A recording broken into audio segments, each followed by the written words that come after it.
আল্লাহর নবী সাল্লাল্লাহু আলাইহি ওয়াসাল্লাম বলেন, গরীবরে মহব্বত করো, ভালোবাসো, কেননা ওই গরীবের কারণে আল্লাহ রাব্বুল আলামিন জমিনে রিজিক দান করেন। সুবহানাল্লাহ। গরীবের কারণে আল্লাহ রিজিক দেয়, আর বাকিরা সব এখান থেকে খায়। আল্লাহর হাবিব বলেন, এতিমদের, মেয়েদের বাবা যারা সম্মান করো, মেয়েদেরকে সম্মান করো। আল্লাহর হাবিব বলেন, যদি একটা ঘরের মধ্যে 3টা মেয়ে সন্তান জন্ম হয়, 3টা মেয়ে সন্তান যদি হয়ে যায়, আর এই 3টা মেয়ের যদি কোনো মানুষ মহব্বত করে, আদর যত্ন করে, আদর্শবান করে, যদি মেয়ের 3টা মেয়েরে যদি ভালো পাত্রের সঙ্গে বিবাহে দিতে পারে, আল্লাহর হাবিব বলেন 3 মেয়ের বাবা আর আমি নবী মুহাম্মদুর রাসূলুল্লাহ আল্লাহর জান্নাতে একসাথে বসবাস করব। সুবহানাল্লাহ। ঠিকারগ্রাম মিসকিন ফাউন্ডের উদ্যোগে আজকের সেই দিনী সমাবেশের নিহায়াত কাবিল ইহতারাম জনাব সভাপতি সাহেব, উপস্থিত হযরত উলামায়ে কেরাম, বিশেষ করে যিনি আমার আগে আলোচনায় ছিলেন, বিশিষ্ট আলেমে দ্বীন, বরাকের অন্যতম কণ্ঠ, আমার এই প্রিয় ভাই হযরত মাওলানা জাবির হোসেন সাহেব সহ দিগর হযরত উলামায়ে কেরাম, বিভিন্ন মাসাজিদ থেকে আগত হযরত ইমাম সাহেবগণ, উপস্থিত বাবা রয়েছেন মুরব্বিয়ানে কেরাম, নজরান ইসলাম এলাকার সম্মানিত পর্দানিশীন মা ও বোনেরা, আমি আবার সালাম দিচ্ছি, আসসালামু আলাইকুম ওয়া রাহমাতুল্লাহি ওয়া বারাকাতুহু। সর্বপ্রথম আজকে যিনি মাহফিলে আসার, বসার, আলোচনা করা, আলোচনা শোনার তৌফিক দিলেন, তিনি আমাদের খালিক, তিনি আমাদের মালিক, তিনি আমাদের রব, তিনি আল্লাহ। সেই মহান রবের দরবারে শুকরিয়া আদায় করি উচ্চস্বরে সবাই বলুন আলহামদুলিল্লাহ। আল্লাহ সুবহানাহু ওয়া তাআলা, আমি নিজেই দুঃখিত যে আমার টাইম যেটা ছিল সেই টাইম আমি নিজে একটু লেটে হওয়ার কারণে আমি নিজে আজকে দুঃখিত। টাইমেও যদিও বাইরে হই, রাস্তায় চেকিং এর কারণে আরো একটু সময় কেন হলো, একটু লেট, আরো একটু লেট। সুতরাং আমি আপনার কাছে ক্ষমা চাই। মহান আল্লাহ রাব্বুল আলামিন আজকের যে আমাদের মাহফিল আয়োজন করা হলো, টাইম বোধহয় রাত্রি 12 ঘটিকা পর্যন্ত। সামান্য যদি 5-10 মিনিট একটু অধিক হয়, আপনার আর কোনো কমেন্ট আছে এখানে? আপনারা আজকের দাওয়াতি অন্যতম মেহমান তথা আজকের প্রধান, যিনি আজকের আমাদের মুখ্য, আমাদের আশা আকাঙ্ক্ষা, আর আজকে যার অপেক্ষায় আমরা আছি তিনিও এসে গেছেন। আলহামদুলিল্লাহ। সামান্য রেস্ট নেবেন, তারপরে আসবেন।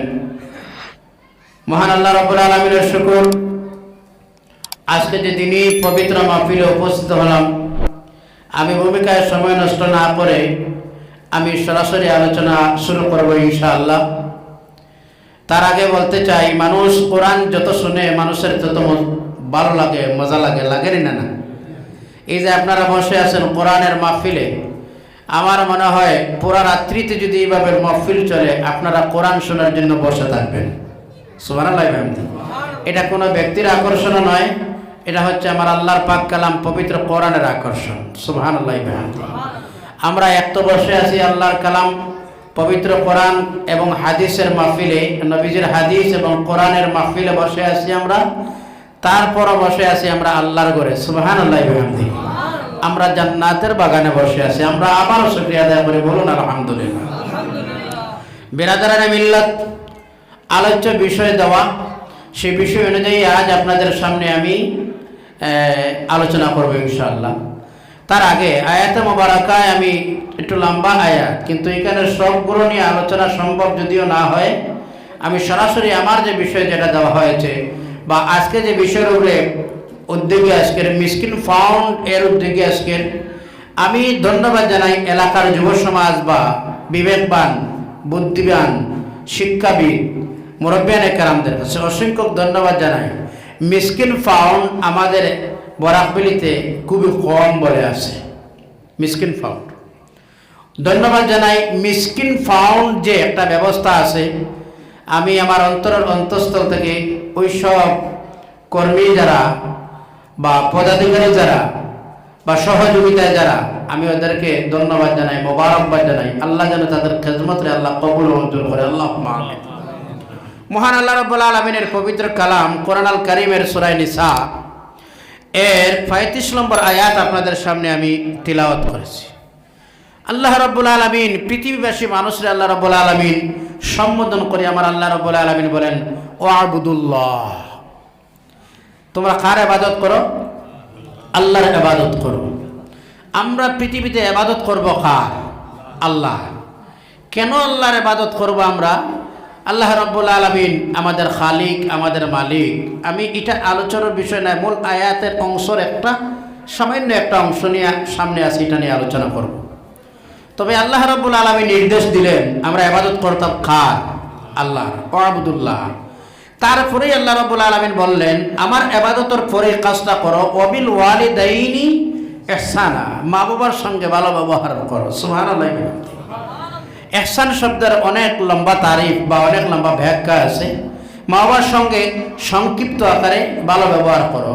নবী পাক সাল্লাল্লাহু আলাইহি সাল্লামের দরবারে সাহাবী গিয়ে বললেন ইয়া রাসূলুল্লাহ মা হাক্কুল ওয়ালিদাইনি আলা আওলাদিহিমা, মা বাবার সন্তানের উপর কি কি হক আছে?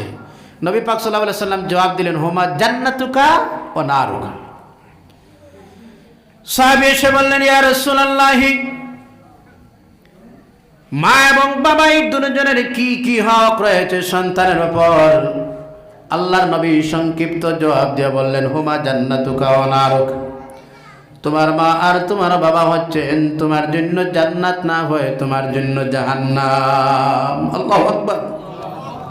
তার অর্থ হলো যদি কোনো সন্তান তার মা আর তার বাবা ওই দুজন যদি সন্তুষ্ট করতে পারে, রাজি যদি খুশি রাখতেই পারে, আল্লাহ রাব্বুল আলামিনের জান্নাত তার জন্য অপেক্ষায় রয়েছে। সুবহানাল্লাহ। আর যদি মা আর বাবা দুজন যদি অসন্তুষ্ট নারাজ করে, তার কোনো ইবাদত কাজে লাগবে না, তার জন্য জাহান্নামের দরজা অপেক্ষায়। এটা আমার আলোচনার বিষয় না, এর সামনের দিকে। ওয়ালা তুশরিকু বিহি শাইআন ওয়া বিল ওয়ালিদাইনি ইহসানা, আল্লাহর সঙ্গে কাউরে তোমরা শরীক করিও না এবং মা বাবার সঙ্গে ভালো ব্যবহার করো। অবিজিল কুরবা ওয়াল ইয়াতামা, এই একটা শব্দের উপরে মূল হবে আমার আলোচনা। এই পৃথিবীর জমিনে তিন শ্রেণীর মানুষ বড় অবহেলা করে। এর মধ্যে এক শ্রেণীর মানুষ সমাজের মধ্যে যার বাবা মরে যায়, যারা আমরা এতিম বলি, যার মা নাই, যার বাবা নাই, এতিম অসহায় মানুষ রে সমাজের মানুষ বড় অবহেলার নজরে দেখে। কথা বলো ঠিক কিনা? যে এতিম মানুষ, অসহায় মানুষ, এই সমাজের মধ্যে মানুষ তারা বড় অবহেলার নজরে দেখে।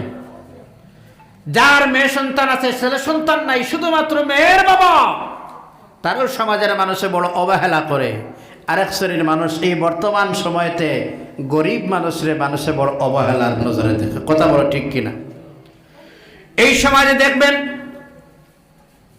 যার জনশক্তি আছে বেশি, যার জনবল সম্পদ বেশি আছে, এক কথায় বলা যায় মাইট ইজ রাইট। এই বাবা যার হয় সমাজের মধ্যে বলা যায় যার ধন সম্পদ, যার জনগণ বেশি আছে, এই সমাজের মানুষ তারে বড় সম্মান দেয়, তারে বড় তাজিম করে। গরিব মানুষ যদি হয়ে যায় সমাজের মানুষ তারে বড় অবহেলা করে। কিন্তু আল্লাহর নবী সাল্লাল্লাহু আলাইহি ওয়াসাল্লাম বলেন গরিব রে মহব্বত করো, ভালোবাসো, কেননা ওই গরিবের কারণে আল্লাহ রাব্বুল আলামিন জমিনে রিজিক দান করেন। সুবহানাল্লাহ। গরিবের কারণে আল্লাহ রিজিক দেয়, আর বাকিরা সব এখান থেকে খায়। আল্লাহর হাবিব বলেন এতিমদের, মেয়েদের বাবা যারা সম্মান করো, মেয়েদেরকে সম্মান করো। আল্লাহর হাবিব বলেন যদি একটা ঘরের মধ্যে তিনটা মেয়ে সন্তান জন্ম হয়, তিনটা মেয়ে সন্তান যদি হয়ে যায়, আর এই তিনটা মেয়ের যদি কোনো মানুষ মহব্বত করে, আদর যত্ন করে, আদর্শবান করে, যদি তিনটা মেয়ের যদি ভালো পাত্রের সঙ্গে বিবাহে দিতে পারে, আল্লাহর হাবিব বলেন তিন মেয়ের বাবা আর আমি নবী মুহাম্মদুর রাসূলুল্লাহ আল্লাহর জান্নাতে একসাথে বসবাস করব। সুবহানাল্লাহ। তিন মেয়ে। যখন কোনো ফ্যামিলিতে মেয়ে সন্তান প্রথম যদি বাবা তোমার ঘরে সন্তান জন্ম নিছে, মেয়ে না ছেলে, মেয়ে হইলে একটু মন বেজার হয়, ঠিক নি? না কথা হয় না কেন? বর্তমান সময় মেয়ে যদি হয় বাবার এটা চেহারাটা একটু কালো হয়, আর যদি ছেলে হয় একটু আনন্দ লাগে, ছেলের বাবা না। যে করে মেয়ে সন্তান প্রথমে জন্ম হয় ওই করে আল্লাহ বরকতময় করে দেয়। সুবহানাল্লাহ বলেন না?